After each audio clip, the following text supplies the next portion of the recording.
దుర్యోధనుడికి మాట ఇచ్చిన త్రిగర్త సామ్రాజ్యానికి చెందిన సుశర్మ ఒక వాన పరంపరగా అర్జునుడి వైపుకు బాణాలు వేయటం మొదలుపెట్టారు. అర్జునుడి వైపుకు బాణాలు వేస్తున్నారు, శ్రీకృష్ణ పరమాత్మ వైపుకు బాణాలు వేస్తున్నారు. అర్జునుడు శ్రీకృష్ణుడు ఇద్దరు ఆ బాణాలని వాళ్ళ కవచాలతో అడ్డం పెట్టుకున్నారు.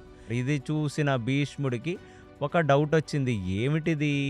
యుద్ధం మొదలయ్యి కొంతసేపు అయ్యింది, అసలు పాండవుల వైపు నుంచి ఎవ్వరూ బాణం వెయ్యట్లేదు, మన వాళ్ళు మన వైపు నుంచి ఫస్ట్ అటాక్ సుశర్మ మొదలుపెట్టాడు, అసలు ఏమి జరుగుతుంది ఇక్కడ అంటే ఇంకా ఇమీడియట్లీ అర్జునుడు తన కవచాన్ని పక్కన పెట్టి తన యొక్క రథం మీద ఒక మెట్టు దిగి ఆ ఆకాశం వైపు చూస్తూ తన గాంధీవాన్ని లేపి మహేంద్రాస్త్రాన్ని గాల్లోకి వేశాడు. అంటే హారిజాంటల్గా ఆ ఆకాశంలోకి వేశాడు.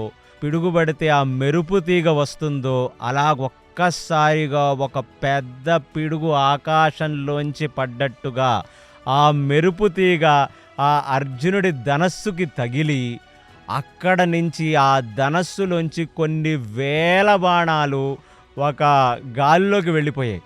ఇదంతా చూచిన సుశర్మ ఒక్క నిమిషం ఆశ్చర్యంగా చూస్తుంటే పైన ఆకాశం మొత్తం ఒక భీకర మేఘం వచ్చింది.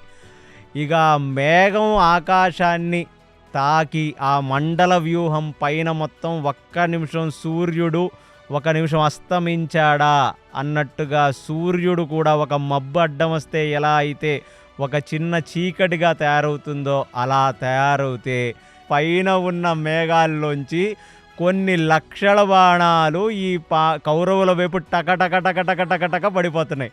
అంటే ఈ లోడెడ్ మిజైల్ గన్ అనేది వాళ్ళ ముందు నుంచి రాదు, ఇప్పుడు వాళ్ళ తలలు పైనుంచి వస్తుంది. ఇక అందరూ తీసి వాళ్ళ కవచాల్ని వాళ్ళ నెత్తి మీద పెట్టుకుంటే ఇక ఈ వజ్ర వ్యూహం చుట్టూ చేరిన కౌరవ సేన మొత్తం తలా ఒక దిక్కుకి పరిగెడుతూ ఆ రథాల కిందకు దూరి తలల మీద వాళ్ళ కవచాలని అడ్డం పెట్టుకొని అసలు ఒక నిమిషం అతిరథులెవరు మహారథులెవరు అసలు ఎవరో కూడా అందరూ మర్చిపోయి ఎటువైపున్న వాళ్ళు అటువైపు పరిగెడుతుంటే అసలు ఒక క్లౌడ్ బరస్ట్ ఎలా అయితే జరుగుతుందో ఆ ఆకాశంలోంచి కొన్ని లక్షల బాణాలు ఒక మేఘము చీలి వర్షం పడ్డట్టుగా పడిపోతుంటే కొన్ని వేలలో మనుషులు అక్కడ అస్తమించారు, అంటే చనిపోయారు.